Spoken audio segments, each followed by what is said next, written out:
Okay guys, hey, it's Hunter Elliott with rangehot.com out here today. I've got this revolver from Magnum Research. I got my buddy Rick over here. He's going to help me shoot it, so I figured why not go ahead and get it over with. This is the BFR, which stands for Big Frame Revolver. I've heard other terms for BFR, and I tend to side on that area, but for the sake of everybody watching and keeping this rated G or PG-13 at the worst, we'll go with Big Frame Revolver. This particular revolver is built, all stainless steel, modern steels, modern metallurgy, so it can take some of the hotter 45-70 rounds, which we're fixing to demonstrate. I'm going to start out with some Winchester, just a 300 grain, kind of a jacketed soft point.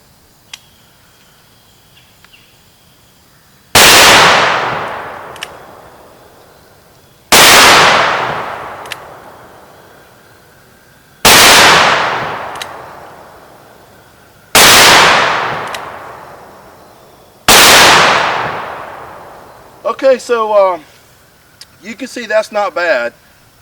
I would equate that to 44 Magnum energy, maybe, or a little less as far as recoil. It's not like shooting your little 9mm, but it's not bad. It's definitely controllable. Those 5 rounds, not too bad. One thing I've got going for me though is this revolver with a 10-inch barrel weighs almost 5 pounds, so you do got some revolver mass working for you. So now those were the milder 45-70 loads. We're getting ready to step up to something a little bit warmer, and you can see the difference. This is some stuff from Double Tap. This is a 405 grain hard cast lead bullet. The 45-70 was designed for the 405 grain bullet, but these are not safe to shoot in Springfield trapdoor. So I got 5. I'm gonna try to make it through all 5 of them. Here we go.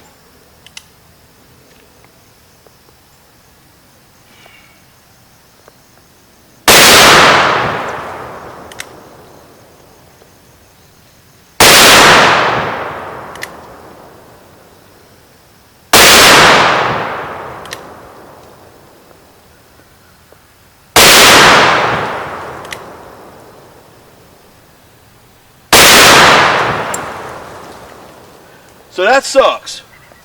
That's man, that sucks. But here's the thing.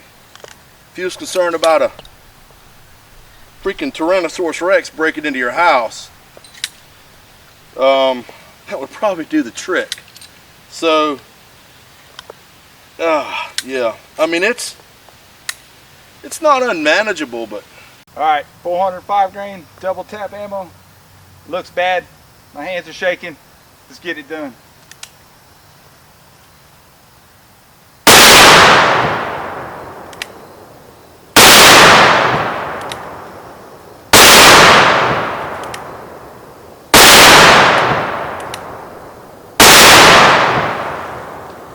Like you said, Tyrannosaurus Rex, Yeti, Sasquatch coming in your house. Shoot him and his friends. Alright guys, here we are. We're going to do a little bit of ballistics testing this afternoon.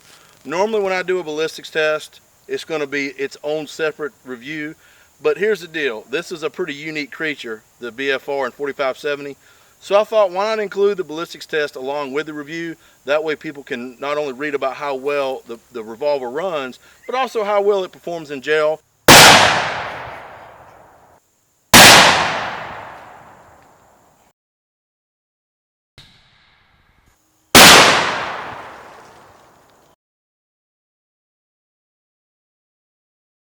Okay, here we are wrapping up the Magnum Research BFR review. First thing I'm going to do is I'm going to show you that it's clear and safe to handle. This is a single action revolver.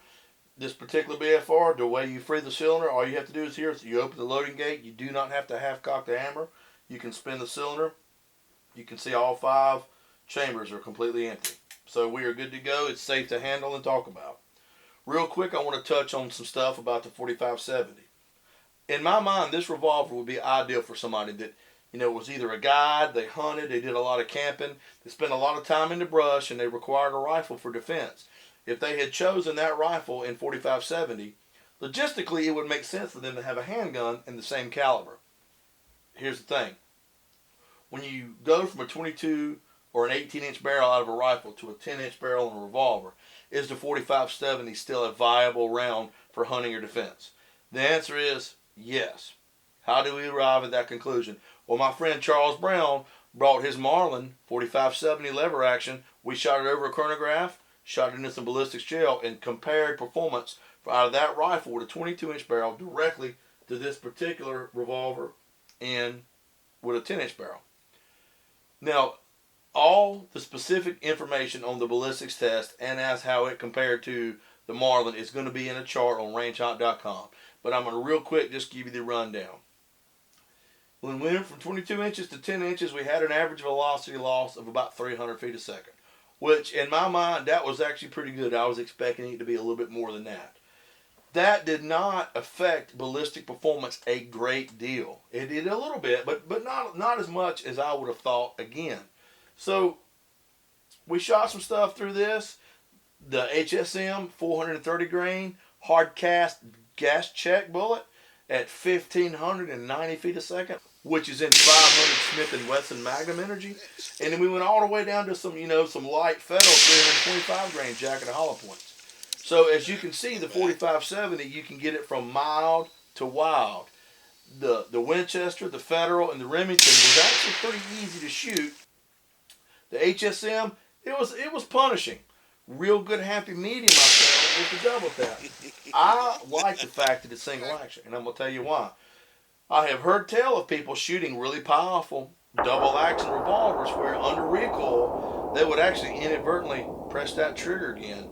The single action design is also a little stronger than the double action. It is slower to load, and this is only a 5-shot scenario. It is you're in the woods, you're walking in the trail doing your thing. You got your 4570 rifle slung on your shoulder, and out pops the rabid grizzly bear, and he is open for business. To be able to unsling that rifle and bring it to bear, no pun intended, is going to be a whole lot more difficult than it would be to just get a revolver out and start putting rounds down range.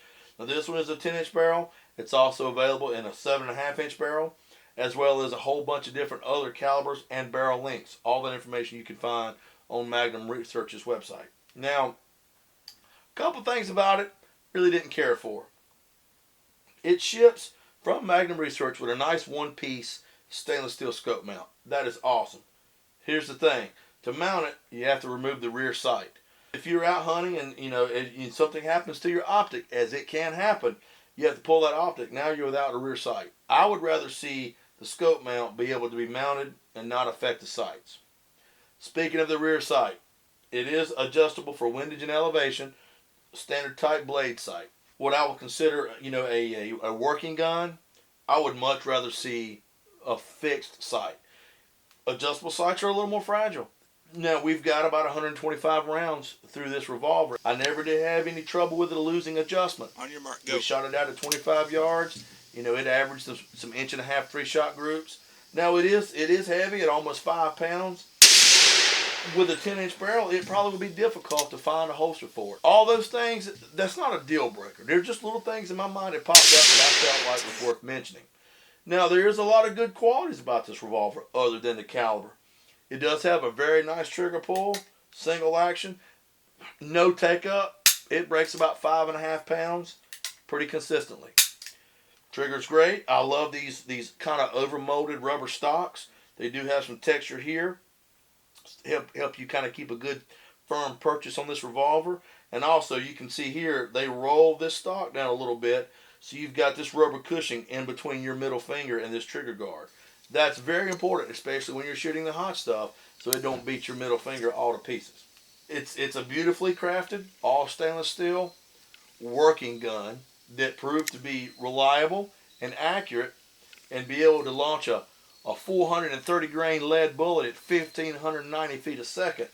Really, what more can you say about it? So, kind of keep that in mind. The 4570 cartridge has been around a long time. It's probably going to be around a long time. It is readily available. That's something to consider if you're going out somewhere and you have to source ammunition on location. All in all, I'm very satisfied with it. I think Magnum Research has done a beautiful job in making something like this come to fruition. Okay, guys, well, that's all I got to say. I appreciate you taking the time to watch the video, read the written review. If you've got any questions or comments, please feel free to reach out to me. Find us on Facebook, YouTube. Let me know what you think. Look after yourself, look after each other, and I look forward to seeing you on the range. Take care.